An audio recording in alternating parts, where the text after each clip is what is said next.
டெல்லியில் உள்துறை அமைச்சர் அமித்ஷாவை அண்ணாமலை நேற்று சந்திப்பார் என தகவல் வெளியான நிலையில் அந்த சந்திப்பு நடைபெறாததால் இன்று இருவரும் சந்திக்க வாய்ப்புள்ளதாக கூறப்படுகிறது. கோவையில் நேற்று முன்தினம் மாலை அண்ணாமலையின் இல்லத்தில் நடந்த சந்திப்பில் டிடிவி தினகரனுக்கு இரவு விருந்து அளிக்கப்பட்டது. இருவரும் சுமார் 1 மணி நேரம் பல்வேறு விஷயங்கள் குறித்து பேசினர். இந்த சந்திப்பு முடிந்ததும் அண்ணாமலைக்கு டெல்லியில் இருந்து அவசர அழைப்பு வந்ததாக கூறப்படுகிறது. இதையடுத்து அன்றைய இரவு 9:30 மணிக்கு விமானம் மூலம் அவர் உடனடியாக டெல்லிக்கு சென்றார். மாநில தலைவராக நயினார் நாகேந்திரன் பொறுப்பில் இருந்தபோதும் அண்ணாமலையின் இந்த திடீர் டெல்லி பயணம் தமிழக பாஜக தொண்டர்களிடையே குழப்பத்தையும் எதிர்பார்ப்பையும் ஏற்படுத்தியது. இந்நிலையில் உள்துறை அமைச்சர் அமித்ஷாவை நேற்று அண்ணாமலை சந்திக்க உள்ளதாக தகவல்கள் வெளியாகின. ஆனால் அமித்ஷாவை அண்ணாமலை சந்திக்காத நிலையில் இன்று அந்த சந்திப்பு நடைபெற உள்ளதாக கூறப்படுகிறது. தெருநாய் அச்சுறுத்தல் சார்ந்த விழிப்புணர்வை காலை வணக்க கூட்டத்தில் மாணவர்களுக்கு வழங்க வேண்டும் என பள்ளிக் கல்வித்துறை அறிவுறுத்தியுள்ளது. தெருநாய் கடியிலிருந்து மாணவர்களை பாதுகாப்பது தொடர்பாக தலைமை ஆசிரியர்களுக்கு பள்ளிக் கல்வித்துறை கடிதம் அனுப்பியுள்ளது. அதில் தெருநாய் அச்சுறுத்தல் சார்ந்து பள்ளி தலைமை ஆசிரியர்கள் பின்பற்ற வேண்டிய வழிகாட்டு நெறிமுறைகள் குறிப்பிடப்பட்டுள்ளது. அதில் பள்ளியின் அறிவிப்பு பலகையில் தெருநாய் அச்சுறுத்தல் சார்ந்த விழிப்புணர்வு பதாகைகள் ஒட்டப்பட்டிருக்க வேண்டும் என்றும், தெருநாய் அச்சுறுத்தல் சார்ந்த விழிப்புணர்வை காலை வணக்க கூட்டத்தில் மாணவர்களுக்கு வழங்க வேண்டும் என்றும் அறிவுறுத்தப்பட்டுள்ளது. பள்ளியை சுற்றியுள்ள இடங்களில் தெருநாய்கள் இருப்பதை கண்டறிந்தால் உடனடியாக சார்ந்த உள்ளாட்சி அலுவலர்களுக்கு தகவல் தெரிவிக்க வேண்டும் என்றும், மாணவர்கள் தெருவில் உள்ள நாய்களுடன் விளையாடுவதோ உணவளிப்பதோ தவிர்க்கப்பட தேவையான அறிவுரை வழங்க வேண்டும் என்றும் தெரிவிக்கப்பட்டுள்ளது. ராபிஸ் நோய் தொற்று குறித்த விழிப்புணர்வை வழங்க வேண்டும் என்றும் பள்ளிக் கல்வித்துறை அறிவுறுத்தியுள்ளது. 2026 சட்டமன்ற தேர்தலில் கோபி தொகுதியில் செங்கோட்டையன் போட்டியிட்டால் நிச்சயம் தோல்வியடைவார் என்று செங்கோட்டையனின் அண்ணன் மகன் கே செல்வம் தெரிவித்துள்ளார். திமுகவிலிருந்து விலகிய கே செல்வம் எடப்பாடி பழனிசாமி முன்னிலையில் ஆதரவாளர்களுடன் அதிமுகவில் இணைந்தார். பின்னர் செய்தியாளர்களிடம் பேசிய கே செல்வம், அரசியல் கத்துக்குட்டியான விஜயுடன் இணைந்துள்ள செங்கோட்டையன் கோபி தொகுதியில் போட்டியிட்டால் 25,000 வாக்குகள் மட்டுமே பெற்று தோல்வியடைவார் என்று சாடினார். திரு விஜய் அவர்களுக்கு வரக்கூடிய கூட்டமானது ஓட்டாக மாறாது, அது வெறும் ரசிகர் மன்ற கூட்டம் மட்டுமே என்பதை ஆணித்தரமாக இங்கே தெரிவித்துக் கொள்கின்றேன். ஈரோடு மாவட்டத்திலே வருகின்ற 2026 சட்டமன்ற தேர்தலிலே 8 தொகுதியிலும் இரட்டை இலை வெல்லும் திரு செங்கோட்டையன் அவர்கள் தாவைக்கா சார்பாக கோபி தொகுதியிலே போட்டியிடும் பொழுது அதிகபட்சமாக 25,000 வாக்குகளை மட்டும்தான் அவரால் பெற இயலும் என்பதை இங்கே பதிவிட விரும்புகின்றேன். திண்டுக்கல் மாவட்டம் வேடசந்தூர் அருகே யூரியா தட்டுப்பாடு ஏற்பட்டுள்ளதால் விவசாயிகள் கடும் சிரமத்திற்கு ஆளாகியுள்ளனர். வேடசந்தூர் மற்றும் சுற்றுவட்டார இடங்களில் உள்ள விவசாயிகள் நெல், மக்காச்சோளம், கம்பு போன்ற பயிர்களை பயிரிட்டு வருகின்றனர். இந்த நிலையில் கடந்த 2 மாதங்களாக கூட்டுறவு மையங்கள் மற்றும் கடைகளில் போதுமான யூரியா கிடைக்கவில்லை என்று விவசாயிகள் குற்றம் சாட்டியுள்ளனர். மக்காச்சோளம் பயிரிட்டு இருக்கோம், 2 ஏக்கருக்கு மேலே நல்லா விளைஞ்சிருக்கு. யூரியா இல்லாதனால மகசூல் கம்மியாகிட்டு இருக்கு. அரசாங்கம் சொசைட்டிலையும் கேட்டு பார்த்தா, கடையிலையும் கேட்டு பார்த்தா, சொசைட்டிலையும் இல்லை, கடையிலையும் இல்லை. வேடசந்தூர் பகுதி மக்கள் விவசாயிகளுக்கு யூரியா தங்கு தடை இல்லாமல் யூரியா கிடைக்க அரசாங்கம் வழிவகை செய்யணும். நல்ல மகசூல் கிடைக்கும் என்ற எதிர்பார்ப்பில் இருந்த விவசாயிகள் யூரியா தட்டுப்பாட்டால் வேதனை அடைந்துள்ளனர். திண்டுக்கல் மாவட்டம் நிலக்கோட்டை அருகே சிலுக்குவார்பட்டி ஊராட்சியில் சேரும் சகதியும் நிறைந்த சாலையை சீரமைத்து தர வலியுறுத்தி அப்பகுதி மக்கள் நாட்டு நடும் போராட்டத்தில் ஈடுபட்டனர். சிலுக்குவார்பட்டியில் தெருவிளக்குகள், குடிநீர் உள்ளிட்ட எந்த அடிப்படை வசதியும் செய்து தரப்படவில்லை என கூறப்படுகிறது. இந்நிலையில் சமீபத்தில் பெய்த தொடர் மழை காரணமாக சாலைகள் அனைத்தும் சேரும் சகதியுமாக காட்சியளிக்கிறது. இதனால் நாள்தோறும் அவதியடைந்து வரும் மக்கள் சாலைகளை சீரமைத்து தர வலியுறுத்தினர். இந்திய கம்யூனிஸ்ட் கட்சியினரும் அவர்களுடன் இணைந்து போராடினர்.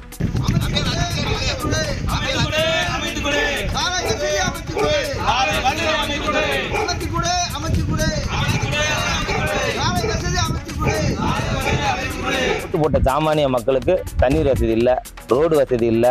அது மாதிரி இன்னும் பல ஊருக்குள்ள பல இடங்கள்ல அது மிக மோசமான நிலையில இருக்கு. ஊராட்சி மன்றம் ஒழுங்கா செயல்படுறது இல்லை, நல்ல முறையில் செயல்படுறதே இல்லை.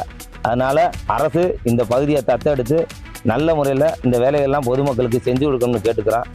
அடிப்படை வசதி கேட்டு பலமுறை புகார் அளித்தும் நடவடிக்கை எடுக்காத ஊராட்சி நிர்வாகத்தை கண்டித்து இந்திய கம்யூனிஸ்ட் கட்சியினர் ஊராட்சி அலுவலகம் முன்பு தர்ணாவில் ஈடுபட்டனர். நீலகிரி மாவட்டத்தில் குந்தா, பந்தலூர் என்று 2 புதிய ஊராட்சி ஒன்றியங்களை உருவாக்கி தமிழ்நாடு அரசு முதல்கட்ட அறிவிப்பு வெளியிட்டுள்ளது. ஊரக உள்ளாட்சி அமைப்புகளை மறுசீரமைப்பு செய்ய அமைக்கப்பட்ட உயர்மட்ட குழுவின் பரிந்துரையின் அடிப்படையில் புதிய ஊரக உள்ளாட்சி அமைப்புகள் உருவாக்கப்பட்டு வருகின்றன. அதன்படி 26 கிராம ஊராட்சிகளை உள்ளடக்கி உதகை ஊராட்சி, 12 கிராம ஊராட்சிகளை உள்ளடக்கி குந்தா ஊராட்சி என பிரிக்கப்பட்டுள்ளது. கூடலூர் ஊராட்சி ஒன்றியத்தை பிரித்து பந்தலூர் ஊராட்சி ஒன்றியம் என புதிய ஊராட்சி ஒன்றியம் உருவாக்கப்பட்டுள்ளது. இது தொடர்பாக பொதுமக்கள் தங்களின் கருத்துகள் மற்றும் ஆட்சேபனைகளை 6 வாரத்திற்குள் தெரிவிக்கலாம் என்றும் அறிவிக்கப்பட்டுள்ளது. தமிழ்நாட்டில் ஆட்சியை பிடிப்பதற்காக பிரதமர் மோடி பல்வேறு வித்தைகளை காட்டுவதாக திராவிடர் கழக தலைவர் கி. வீரமணி குற்றம் சாட்டியுள்ளார்.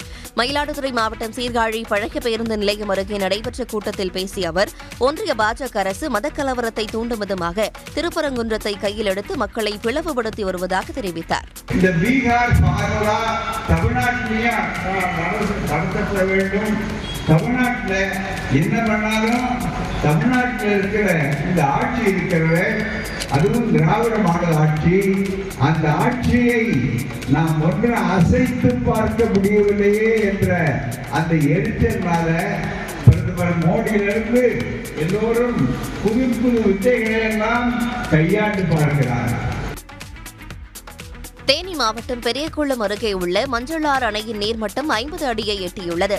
தேவதானப்பட்டியில் உள்ள மஞ்சளாறு அணையின் நீர்மட்டம் 57 அடி உயரம் கொண்டது. இந்த அணையின் நீர்பிடிப்பு பகுதிகளில் கடந்த சில மாதங்களாக போதிய மழை பெய்யாததால் நீர்மட்டம் தொடர்ந்து சரிந்து 35 அடிக்கு கீழ் சென்றது. இந்த நிலையில் மேற்கு தொடர்ச்சி மலை மற்றும் அணையின் நீர்பிடிப்பு பகுதிகளில் பெய்த மழையின் காரணமாக நீர்மட்டம் படிப்படியாக உயர்ந்து 50 அடியை எட்டியுள்ளது. இதனால் அணைக்கு நீர்வரத்து 105 கன அடியாகவும் மொத்த நீர் இருப்பு 344 மில்லியன் கன அடியாகவும் உள்ளது. கன்னியாகுமரி மாவட்டம் தோவாளை மலர் சந்தையில் 1 வாரத்திற்கு மேலாக விலை உயர்ந்து காணப்பட்ட பிச்சி, மல்லிகை பூக்களின் விலை சற்று குறைந்துள்ளது. தமிழ்நாடு முழுவதும் பெய்த தொடர் கனமழை காரணமாக பூக்கள் சாகுபடி பாதிக்கப்பட்டு தோவாளை மலர் சந்தைக்கு வரத்து குறைந்தது. இதனால் கடந்த வாரம் வரை பிச்சி, மல்லிகை பூக்களின் விலை உயர்ந்து காணப்பட்டது. இந்த நிலையில் மழையின் தாக்கம் குறைந்ததால் கடந்த வாரம் கிலோ ஒன்றிற்கு 2000 ரூபாய்க்கு விற்ற மல்லிகைப்பூ 600 ரூபாய்க்கும், அதேபோல 1200 ரூபாய்க்கு விற்கப்பட்ட பிச்சிப்பூ 500 ரூபாய்க்கும் விற்பனையாகிறது. மேலும் சுப முகூர்த்த தினங்கள் இல்லாததால் பொதுமக்களுக்கு பூக்களின் தேவையும் குறைந்துள்ளது. புதுக்கோட்டையில் ஓலா சர்வீஸ் சென்டரில் குறிப்பிட்ட நேரத்துக்குள் இருசக்கர வாகனங்களை திருப்பித் தராமல் அலைக்கழிப்பதாக கூறி ஷோரூமை இழுத்து பூட்டிய வாடிக்கையாளர்களால் பரபரப்பு ஏற்பட்டது. ஆலங்குடி சாலையில் உள்ள சர்வீஸ் சென்டரில் வாடிக்கையாளர்கள் அலைக்கழிக்கப்படுவதாக கூறப்படுகிறது. இதனால் பழுதாகியுள்ள ஓலா ஸ்கூட்டர்கள் அந்த ஷோரூம் வாசலில் பல நாட்களாக அணிவகுத்து நிற்கும் நிலையும் ஏற்பட்டுள்ளது. இந்நிலையில் சம்பந்தப்பட்ட ஓலா ஷோரூமில் குவிந்த 30க்கும் மேற்பட்ட வாடிக்கையாளர்கள் அங்கு பணிபுரியும் ஊழியர்களுடன் வாக்குவாதத்தில் ஈடுபட்டனர். பின்னர் பைக் ஷோரூமின் ஷட்டரையும் இழுத்து மூடி பூட்டு போட்டதால் பரபரப்பு ஏற்பட்டது.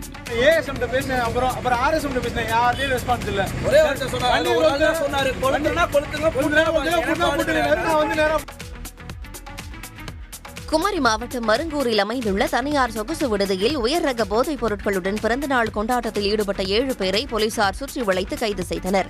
தனியார் சொகுசு விடுதியில் உயர் ரக போதைப் பொருட்கள், கஞ்சா, வெளிநாட்டு மதுபானங்களை பயன்படுத்தி ஆடல் பாடலுடன் சிலர் கொண்டாட்டத்தில் ஈடுபட்டு வருவதாக போலீசாருக்கு தகவல் கிடைத்தது. சம்பவ இடத்திற்கு சென்ற போலீஸ் படையினர் ஒவ்வொரு அறையாக ஆய்வு செய்த பிறகு சொகுசு விடுதியில் தங்கியிருந்த சுமார் 75 பேரை தனியார் மண்டபம் அழைத்துச் சென்று தனித்தனியாக சோதனையிட்டனர். அப்போது தடை செய்யப்பட்ட உயர் ரக போதைப் பொருட்கள், கஞ்சா மற்றும் ஏராளமான வெளிநாட்டு மதுபானங்கள் வைத்திருந்த 6 பேர் பிடிபட்டனர். போதைப் பொருட்கள் அனைத்தையும் பறிமுதல் செய்த போலீசார் சொகுசு விடுதியின் உரிமையாளர் உள்ளிட்ட 7 பேரை கைது செய்தனர். இளநிலை மருத்துவ படிப்புகளில் அகில இந்திய ஒதுக்கீடு இடங்களில் நிரம்பாமல் உள்ள MBBS மற்றும் BDS இடங்களை நிரப்புவதற்கான கலந்தாய்வு நடத்த தேசிய மருத்துவ ஆணையம் அனுமதி அளித்துள்ளது. தமிழ்நாட்டில் உள்ள அரசு மற்றும் சுயநிதி மருத்துவக் கல்லூரிகளில் உள்ள மருத்துவ கல்வி இடங்களை நிரப்ப நடைபெற்ற கலந்தாய்வில் 25 MBBS இடங்களும் 23 BDS இடங்களும் நிரம்பாமல் உள்ளன. குறிப்பிட்ட 48 மருத்துவக் கல்வி இடங்களை நிரப்ப தேசிய மருத்துவ ஆணையத்திடம் தமிழ்நாடு அரசு சார்பில் அனுமதி கோரப்பட்டு தற்போது வரை அனுமதி கிடைக்கப்பெறாத நிலை உள்ளது. இந்நிலையில் அகில இந்திய ஒதுக்கீட்டில் காலியாக உள்ள MBBS மற்றும் BDS இடங்களை நிரப்ப 2 சுற்று சிறப்பு கலந்தாய்வு தேதி அறிவிக்கப்பட்டுள்ளது. இந்நிலையில் மாநில பிரிவில் நிரம்பாமல் உள்ள கல்வி இடங்கள் வீணாகாமல் தவிர்க்க கல்வி இடங்களை நிரப்ப தேசிய மருத்துவ ஆணையத்தின் அனுமதிக்காக காத்திருப்பதாக தமிழ்நாடு மருத்துவக் கல்வி இயக்குநரகம் கூறியுள்ளது. புதுக்கோட்டை மாவட்டம் கந்தர்வக்கோட்டை அருகே கல்லாக்கோட்டையில் சேதமடைந்த சாலையை சீரமைக்க கோரி பொதுமக்கள் மறியல் போராட்டத்தில் ஈடுபட்டனர். கல்லாக்கோட்டை ஊராட்சி அரண்மனை தெருவில் 30 ஆண்டுகளாக சீரமைக்கப்படாத மண் சாலை குண்டும் குழியுமாக மாறி சேரும் சகதியுமாக காட்சியளிக்கிறது என்பது அவர்களது குற்றச்சாட்டு. பலமுறை முறையிட்டும் ஊராட்சி நிர்வாகம் சாலையை சீரமைக்காத நிலையில் பொதுமக்களே சேர்ந்து சரி செய்வதற்கும் தனிநபர் ஒருவர் தடையாக உள்ளதாக கிராம மக்கள் குற்றம் சாட்டுகிறார்கள். இதனால் ஆத்திரமடைந்த பொதுமக்கள் கந்தர்வக்கோட்டை சாலையில் மறியலில் ஈடுபட்டனர். எங்களுக்கு சாலை வசதி இதுவரைக்கும் யாருமே அமைத்து தரல. இப்போதைக்கு மழை பெஞ்சு குண்டும் குழியுமா ரொம்ப மோசமா இருக்கு. நாங்க ஸ்கூலுக்கு பிள்ளைங்களை அனுப்பவோ பெரியவங்க வெளியே வந்து போகவோ எந்த ஒரு பொருளும் வாங்கிட்டு வர எங்களுக்கு எந்த ஒரு வசதியுமே இல்லை சார். போராட்டத்தால் கந்தர்வக்கோட்டை சாலையில் 1 மணி நேரம் போக்குவரத்து பாதிக்கப்பட்ட நிலையில் போலீசார் நடத்திய பேச்சுவார்த்தைக்கு பிறகு போராட்டம் தற்காலிகமாக கைவிடப்பட்டது. திருத்துறைப்பூண்டி அருகே மழை ஓய்ந்து பல நாட்களாகியும் குடியிருப்பு பகுதிகளுக்கு செல்லும் சாலையில் தண்ணீர் தேங்கியுள்ளதால் பொதுமக்கள் அவதியடைந்துள்ளனர். டிட்வா புயல் காரணமாக திருத்துறைப்பூண்டி சுற்றுவட்டார இடங்களில் மழை வெளுத்து வாங்கியது. இதனால் பல்வேறு இடங்களில் மழைநீர் தேங்கியுள்ளது. குறிப்பாக மாங்குடி, கீழ்ப்பாதி, உதயத்தூர் உள்ளிட்ட குடியிருப்பு பகுதிகளில் செல்லும் சாலையில் மழைநீர் வடியாமல் உள்ளது. 20 நாளா அந்த ரோட்ல தண்ணி தேங்கி நிக்குது. பிள்ளைங்களை வச்சுக்கிட்டு நாங்க பள்ளிக்கூடம் அழைச்சிக்கிட்டு போறதே அவ்வளவு சிரமமா இருக்கு. தண்ணி வடியவும் மாட்டேங்குது. மின்கம்பம் வேற எப்போ உழுவுமுனே தெரியல, அந்த அளவுக்கு டேமேஜா இருக்கு. அதையும் சரி பண்ணி கொடுங்க. இது தண்ணி வடியறதுக்கு எங்களுக்கு ஒரு வழி செஞ்சு கொடுங்க. சாலையை உயர்த்தி தர வேண்டும். வடிகால் வாய்க்கால்களில் உள்ள ஆகாய தாமரை செடிகளை அகற்ற வேண்டும் என அப்பகுதி மக்கள் அரசுக்கு கோரிக்கை விடுத்துள்ளனர். நாகை மாவட்டம் வடக்கு பால்பண்ணைச்சேரி பகுதியில் தனிநபருக்கு சொந்தமான இடத்தில் செல்போன் டவர் அமைக்கும் பணிகளை மேற்கொண்ட போது அப்பகுதி மக்கள் எதிர்ப்பு தெரிவித்து பணியை நிறுத்தியதால் பரபரப்பு ஏற்பட்டது. கீழத்தெருவில் தனிநபருக்கு சொந்தமான இடத்தில் செல்போன் டவர் அமைக்கும் பணி நடந்து வருகிறது. தகவல் அறிந்த அப்பகுதி மக்கள் 100க்கும் மேற்பட்டோர் கட்டுமான பணியை தடுத்து நிறுத்தினர். தகர தடுப்புகள் அமைக்கப்பட்டு மறைமுகமாக டவர் அமைக்கும் பணி நடப்பதாக அப்பகுதி மக்கள் எதிர்ப்பு தெரிவித்த நிலையில் கட்டுமான பொருட்களை அப்புறப்படுத்திய ஒப்பந்ததாரர்கள் பணியை பாதியில் நிறுத்தினர். கதிர்வீச்சு பாதிப்பு ஏற்படும் என்றும் இந்த பணிகளை உடனடியாக கைவிட வேண்டும் என்றும் அப்பகுதி மக்கள் கோரிக்கை விடுத்துள்ளனர். இந்த டவர் கட்டுறதுனால எங்களுக்கு நிறையா ரேடியேஷன் பாவம் வரதுனால இங்கே கர்ப்பம் தரிக்கிறது, ஆடு மாடு சனை பிடிக்கிறது இதெல்லாம் ரொம்ப பிரச்சனை வரும். இதை கவர்மெண்ட்டுக்கும் தெரியும். இது தெரிஞ்சு ஏன் இந்த கவர்மெண்ட் இதை அனுமதி கொடுத்தாங்கிறது எங்களுக்கு தெரியல. இதை உடனே நிறுத்துமாறு நாங்கள் கேட்டுக்கிறோம். மாதவிடாய் காலத்தில் பெண் ஊழியர்களுக்கு ஊதியத்துடன் கூடிய ஒருநாள் விடுப்பு வழங்கும் கர்நாடக அரசின் உத்தரவை அம்மாநில உயர்நீதிமன்றம் நிறுத்தி வைத்துள்ளது. பதிவு செய்யப்பட்ட நிறுவனங்களில் பணிபுரியும் பெண் ஊழியர்களுக்கு அவர்களின் மாதவிடாய் சுழற்சியின் போது ஒருநாள் ஊதியத்துடன் கூடிய மாதாந்திர விடுப்பு வழங்க மாநில அரசு உத்தரவிட்டிருந்தது. இதை எதிர்த்து பெங்களூருவைச் சேர்ந்த ஹோட்டல்கள் சங்கம் தொடர்ந்த வழக்கின் விசாரணை உயர்நீதிமன்ற அமர்வில் நடைபெற்றது. பெண் ஊழியர்களுக்கு மாதவிடாய் சுழற்சியின் போது விடுப்பு வழங்குவது குறித்த நிறுவனங்களுடன் அரசு ஆலோசித்ததா என்று நீதிபதிகள் கேள்வி எழுப்பினர். இதைத் தொடர்ந்து மாநில அரசின் உத்தரவை நிறுத்தி வைப்பதாக கூறிய நீதிபதிகள் இடைக்கால தடை உத்தரவுக்கு எதிராக மாநில அரசு முறையிடலாம் என்றும் அனுமதி அளித்தனர். மேலும் இது தொடர்பாக அறிக்கை தாக்கல் செய்ய உத்தரவிட்டு விசாரணையை குளிர்கால விடுமுறைக்கு பிறகு விசாரிப்பதாக நீதிபதிகள் ஒத்திவைத்தனர். தமிழ்நாடு அரசுடன் பிரபல OTT நிறுவனமான ஜியோ ஹாட்ஸ்டார் 4000 கோடிக்கான புரிந்துணர்வு ஒப்பந்தத்தில் கையெழுத்திட்டுள்ளது. ஜியோ ஹாட்ஸ்டாரின் 2026ஆம் ஆண்டுக்கான முக்கிய படங்கள், நிகழ்ச்சிகள், இணைய தொடர்களின் அறிவிப்பு நிகழ்ச்சி சென்னை கிண்டியில் உள்ள நட்சத்திர விடுதியில் நடைபெற்றது. இந்நிகழ்ச்சியில் துணை முதல்வர் உதயநிதி ஸ்டாலின், நடிகர்கள் கமல்ஹாசன், நாகார்ஜுனா, மோகன்லால், விஜய் சேதுபதி உள்ளிட்டோர் பங்கேற்றனர். இதில் பேசிய உதயநிதி ஸ்டாலின், தமிழ்நாட்டில் படைப்பாற்றல் சூழலை வலுப்படுத்தும் அரசின் அனைத்து பணிகளையும் திமுக அரசு தொடர்ந்து வழிநடத்தி வருவதாக தெரிவித்தார். OTT தளங்கள் இன்றைய இளம் படைப்பாளிகளுக்கு புதிய வாய்ப்புகளை உருவாக்கி கொடுத்துள்ளன என்றும் இளம் படைப்பாளர்களை பயிற்சிப்படுத்தி உள்ளூர் திறமைகளுக்கு அரசு அனைத்து ஆதரவையும் வழங்கும் என்றும் அவர் கூறினார். இதற்காக தமிழ்நாடு அரசுடன் இணைந்து திரைப்படம், இணைய தொடர்கள் உள்ளடக்கத்தை உருவாக்க ஜியோ ஹாட்ஸ்டார் 4000 கோடி ரூபாய்க்கு ஒப்பந்தம் போடப்பட்டுள்ளது. திருப்பரங்குன்றம் தீப விவகாரம் தொடர்பான நீதிமன்ற அவமதிப்பு வழக்கில் தலைமைச் செயலாளர் கூடுதல் டிஜிபி ஆஜராக நீதிபதி GR சுவாமிநாதன் உத்தரவிட்டுள்ளார். திருப்பரங்குன்றத்தில் நீதிமன்றம் உத்தரவிட்ட இடத்தில் கார்த்திகை தீபம் ஏற்ற போதிய முன்னேற்பாடு செய்யாத அலுவலர்கள் மீது நீதிமன்ற அவமதிப்பு நடவடிக்கை கோரி தாக்கல் செய்யப்பட்ட மனு நீதிபதி GR சுவாமிநாதன் முன்பாக விசாரணைக்கு வந்தது. மேல்முறையீட்டு மனுக்கள் விசாரணைக்கு வருவதால் வழக்கை அதன் பின்னர் பட்டியலிட வேண்டும் என அரசு தரப்பில் கோரிக்கை வைக்கப்பட்டது. இதையடுத்து விசாரணையை ஒத்திவைத்த நீதிபதி GR சுவாமிநாதன் மதுரை காவல் துணை ஆணையர் மீது ஒழுங்கு நடவடிக்கை ஏன் எடுக்கக்கூடாது என்பது குறித்து பதிலளிக்க நோட்டீஸ் அனுப்ப உத்தரவிட்டதுடன் வழக்கில் ஒன்றிய அரசின் உள்துறை செயலாளரை சேர்த்து உத்தரவிட்டார். இதனிடையே வழக்கில் ஒன்றிய உள்துறை செயலாளரை இணைத்தது வழக்கை மேலும் சிக்கலாக்கும் என்றும் இது தொடர்பாக தமிழ்நாடு அரசு மேல்முறையீடு செய்ய வேண்டும் என்றும் கோரிக்கை எழுந்துள்ளது. ஒன்றிய அரசு இந்த வழக்கில் சேர்ப்பது இந்த வழக்கை மறுபடியும் சிக்கலாக்கும். மதிப்புக்குரிய நீதிபதி திரு GR சாமிநாதன் அவர்கள் பிறப்பித்த உத்தரவை எதிர்த்து தமிழக அரசு மேல்முறையீடு செய்ய வேண்டும். இந்த உத்தரவை முழுக்க நீதிமன்ற அவமதிப்பு சட்டம், அரசியல் சட்டம், அரசியல் சட்டத்தில் சொல்லப்பட்ட ஆர்டிகல் 21க்கு எதிரானது. மதுராந்தகம் ஏரியிலிருந்து வெளியேறும் உபரி நீரால் மூழ்கிய தரைப்பாலத்தால் 10க்கும் மேற்பட்ட கிராமங்களில் போக்குவரத்து பாதிக்கப்பட்டது. தொடர் மழையால் முழு கொள்ளளவை எட்டியுள்ள மதுராந்தகம் ஏரியில் புதிதாக கட்டப்பட்ட 12 மதகுகளில் தற்போது 10 மதகுகளின் வழியாக 1500 கன அடி நீர் கிளியாற்றில் வெளியேற்றப்பட்டு வருகிறது. கிளியாற்றில் வெள்ளம் பெருக்கெடுத்து ஓடுவதால் நீலமங்கலம் கிராமத்தில் உள்ள தரைப்பாலம் மூழ்கி உள்ளது. இதனால் தரைப்பாலத்தை நம்பியுள்ள நீலமங்கலம், சாத்தமை, பின்னமை, பேக்கரணை, நெல்வாய் உள்ளிட்ட 10க்கும் மேற்பட்ட கிராமங்கள் கடும் பாதிப்பை சந்தித்துள்ளன. பள்ளி மாணவர்கள் பணிக்கு செல்வோர் என பலரும் ஆபத்தான முறையில் பாலத்தை கடந்து வருகின்றனர்.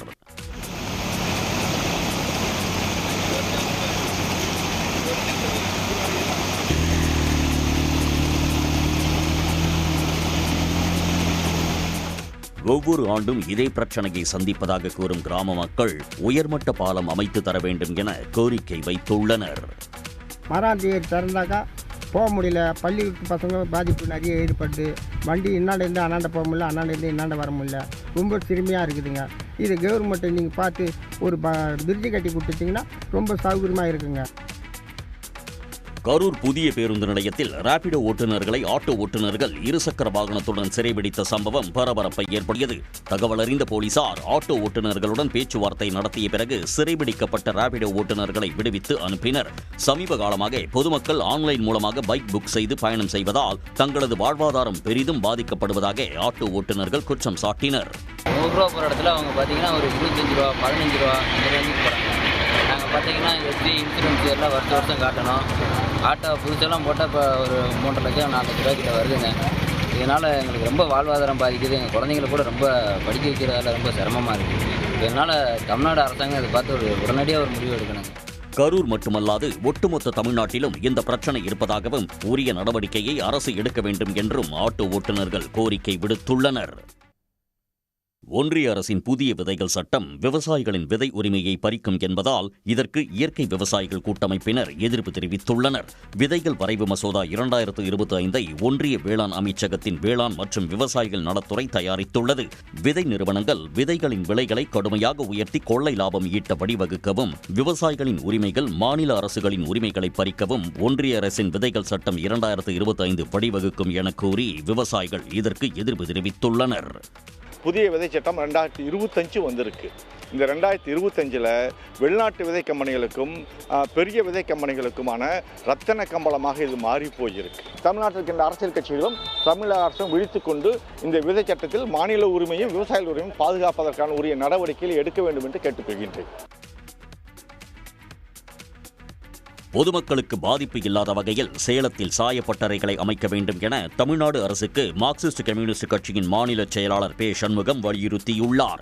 சேலம் ஜாகிர் அம்மாபாளையம் பகுதியில் ஒருங்கிணைந்த ஜவுளி பூங்கா அமைக்க 184.5 ஏக்கர் நிலம் தேர்வு செய்யப்பட்டு சுமார் 360 கோடி ரூபாய் மதிப்பீட்டில் திட்டம் துவக்கப்பட்டுள்ளது. இந்த இடத்தில் 21 சாயப்பட்டறைகளை அமைக்க கடந்த மாதம் கட்டுமான பணிகள் தொடங்கப்பட்ட நிலையில் அந்த பகுதியைச் சேர்ந்த விவசாயிகள், பொதுமக்கள் மற்றும் பல்வேறு தரப்பினரும் எதிர்ப்பு தெரிவித்தனர். ஜவுளி பூங்காவில் மண் மற்றும் நீர்வளத்தை பாதிக்கும் சாயப்பட்டறைகளை நிறுவக்கூடாது என கூறி தொடர் போராட்டத்தில் ஈடுபட்டு வருகின்றனர். இந்நிலையில் கனிம வளம் நிறைந்த மேக்சனைட் பகுதியில் சாயப்பட்டறைகளை அமைக்க அனுமதிக்கக்கூடாது என்று சண்முகம் வலியுறுத்தியுள்ளார். மக்களுக்கு பாதிப்பில்லாத வகையில் வேறு இடங்களில் இது செய்வதற்கு வாய்ப்பு இருக்கிறதா? அதே மாதிரி கனிம வளமிக்க மேக்னசைட் இடத்தை இந்த மாதிரி ஒரு மாற்று திட்டத்துக்கு பயன்படுத்துவது எந்த விதத்திலே பொருத்தமானது? அது அரசுக்கு சொந்தமான நிலம் என்றாலும் கனிம வளம் எல்லா இடத்துலையும் கிடையாது. ஆந்திர மாநிலம் திருப்பதியில் உள்ள சமஸ்கிருத பல்கலைக்கழகத்தில் முதலாம் ஆண்டு மாணவியை பாலியல் வன்கொடுமை செய்து வீடியோ எடுத்து மிரட்டி வந்த 2 பேராசிரியர்களை போலீசார் கைது செய்துள்ளனர். திருப்பதியில் அமைந்துள்ள தேசிய சமஸ்கிருத பல்கலைக்கழகத்தில் பிஎட் முதலாம் ஆண்டு படிக்கும் ஒடிசாவைச் சேர்ந்த 27 வயது மாணவி கடந்த ஜூன் மாதம் 25ஆம் தேதி அன்று பல்கலைக்கழகத்தில் சேர்ந்தார். அதே பல்கலைக்கழகத்தின் கல்வித்துறையில் உதவி பேராசிரியரான டாக்டர் லட்சுமண் குமார் என்பவர் மாணவியை தனது அலுவலக அறையில் வலுக்கட்டாயமாக பாலியல் வன்கொடுமை செய்ததாக கூறப்படுகிறது. இச்சம்பவத்தை மற்றொரு உதவி பேராசிரியர் டாக்டர் ஏ சேகர் ரெட்டி என்பவர் புகைப்படங்கள் மற்றும் வீடியோக்களை எடுத்து மாணவியை மிரட்டி வந்துள்ளார். இது தொடர்பான புகாரின் பேரில் கைது நடவடிக்கை பாய்ந்துள்ளது. சென்னையில் இன்று 14 இண்டிகோ விமான சேவைகள் ரத்து செய்யப்பட்டுள்ளன. நாள் ஒன்றிற்கு 2200 விமானங்களை இயக்கி வரும் இண்டிகோ நிறுவனம் உள்நாட்டு விமான போக்குவரத்தின் 65% தேவையை பூர்த்தி செய்கிறது. விமானிகள் மற்றும் ஊழியர்களின் பணி நேர உச்சவரம்பு கடந்த நவம்பர் 1ஆம் தேதியிலிருந்து அமலுக்கு வந்த நிலையில் போதிய விமானிகள் இல்லாமல் இந்தியா முழுவதும் இண்டிகோ ஏர்லைன்ஸ் விமான சேவைகள் கடந்த 9 நாட்களாக பாதிக்கப்பட்டுள்ளன. மேலும் நாள்தோறும் நூற்றுக்கணக்கான இண்டிகோ விமான சேவைகள் ரத்து செய்யப்பட்டு வருகின்றன.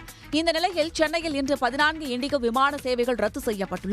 சென்னையிலிருந்து மலேசியா, தாய்லாந்து, சிங்கப்பூர் செல்லும் விமானங்கள் ரத்து செய்யப்பட்டதால் பயணிகள் கடும் அவதிக்குள்ளாகினர். தமிழ்நாடு முழுவதும் தானியங்கி ரயில்வே கேட்டுகளை மூடிவிட்டு மேம்பாலம் மற்றும் சுரங்கப்பாதை அமைக்க தெற்கு ரயில்வே முடிவு செய்துள்ளது. கடந்த ஜூலை மாதம் கடலூர் செம்மங்குப்பம் தானியங்கி ரயில்வே கேட்டை கடக்க முயன்ற பள்ளி வேன் மீது ரயில் மோதிய விபத்தில் 3 மாணவர்கள் உயிரிழந்தனர். நாடு முழுவதும் அதிர்ச்சியை ஏற்படுத்திய இந்த சம்பவத்தை அடுத்து தானியங்கி ரயில்வே கேட்டுகளை மூடிவிட்டு மேம்பாலம் அல்லது சுரங்கப்பாதை அமைக்க தெற்கு ரயில்வே முடிவெடுத்துள்ளது. மதுரையிலிருந்து ராமேஸ்வரம் வரையிலான அகல ரயில் பாதையில் 88 இடங்களில் ரயில் பாதையில் சாலை குறுக்கிடுகிறது. இந்த இடங்களில் சுரங்கப்பாதை மற்றும் தானியங்கி கேட் உள்ளது. சுரங்கப்பாதை இன்றி தானியங்கி கேட் உள்ள சிலைமான், வன்னிக்கோட்டை, திருப்பாச்சேத்தி உள்ளிட்ட 23 கேட்டுகளில் முதல் கட்ட மண் பரிசோதனை தொடங்கியுள்ளது. 2 ரயில்வே கேட் இருக்கு. அதில் கிழக்கு உள்ள கேட்டில் மண் பரிசோதனை பண்ணிக்கிட்டு இருக்காங்க. இந்த ரோடு கட்டனூர், இரிஞ்சரை, அப்படியே அருப்புக்கோட்டை ரோட ஜாயிண்ட் ஆகுது. இதில் கேட்டு அடைச்சாங்கன்னா ஏகப்பட்ட வண்டிகள் ட்ராப் ஆகி நிற்கிது. இதில் மேம்பாலம் போடுறதா சொல்கிறாங்க. மேம்பாலம் போட்டால் கொஞ்சம் போக்குவரத்து கொஞ்சம் இடைஞ்சலாக இருக்கும். இடையில்லாமல் வண்டி போக வர நல்லா சௌகரியமாக இருக்கும். மதுரை ராமேஸ்வரம் வழித்தடத்தில் கடந்த 1ஆம் தேதி முதல் 7 இடங்களில் மண் ஆய்வுகள் முடிந்துள்ளன. எஞ்சிய இடங்களில் ஆய்வுகள் நடத்திய பின் மேம்பாலம், சுரங்கப்பாதை அமைக்கப்பட உள்ளது. நாட்டின் அடுத்த பிரதமர் குறித்து பிரதமர் நரேந்திர மோடியும் பாஜகவினரும் தான் முடிவு செய்வார்கள் என்று RSS தலைவர் மோகன் பகவத் தெரிவித்துள்ளார். சென்னை திருவான்மியூரில் RSS அமைப்பின் 100வது ஆண்டை முன்னிட்டு நடைபெற்ற சிறப்பு கலந்துரையாடல் நிகழ்ச்சியில் அதன் தலைவர் மோகன் பகவத் பங்கேற்றார். நிகழ்ச்சியில் பங்கேற்றவர்களின் கேள்விகளுக்கு பதிலளித்த அவர், நரேந்திர மோடிக்கு பிறகு அடுத்த பிரதமர் யார் என்பதை RSS தீர்மானிக்க முடியாது என்றும் அதை பிரதமர் மோடியும் பாஜகவினரும் தான் முடிவு செய்வார்கள் என்றும் கூறினார். மேலும் அனைவரும் தாய்மொழிக்கு முக்கியத்துவம் அளிக்க வேண்டும் என்றும் மோகன் பகவத் வலியுறுத்தினார். டெல்லியில் திறந்தவெளிகளில் குப்பைகளை எரித்தால் 5000 ரூபாய் அபராதம் விதிக்கப்படும் என்று டெல்லி அரசு எச்சரித்துள்ளது. தலைநகர் டெல்லியில் காற்று மாசு அபாயகரமான அளவில் அதிகரித்து வருகிறது. இதையடுத்து காற்று மாசை குறைக்க முதலமைச்சர் ரேகா குப்தா தீவிர நடவடிக்கை மேற்கொண்டு வருகிறார். அதன் ஒரு பகுதியாக டெல்லியில் திறந்த வெளியில் குப்பைகளை எரிப்பவர்கள் மீது மாவட்ட நிர்வாகமும் மாநகராட்சியும் 5000 ரூபாய் வரை அபராதம் விதிக்க ரேகா குப்தா உத்தரவிட்டுள்ளார். மேலும் டெல்லியில் உள்ள அனைத்து ஹோட்டல்கள், உணவகங்கள் மற்றும் திறந்தவெளி உணவகங்கள், தந்தூர் அடுப்புகளில் நிலக்கரி மற்றும் விறகுகளை பயன்படுத்துவதற்கு தடை விதிக்கப்பட்டுள்ளது. டெல்லி மக்களின் சிறிய ஒத்துழைப்பு ஒரு பெரிய மாற்றத்தை ஏற்படுத்தும் என்று முதலமைச்சர் ரேகா குப்தா கேட்டுக் கொண்டுள்ளார்.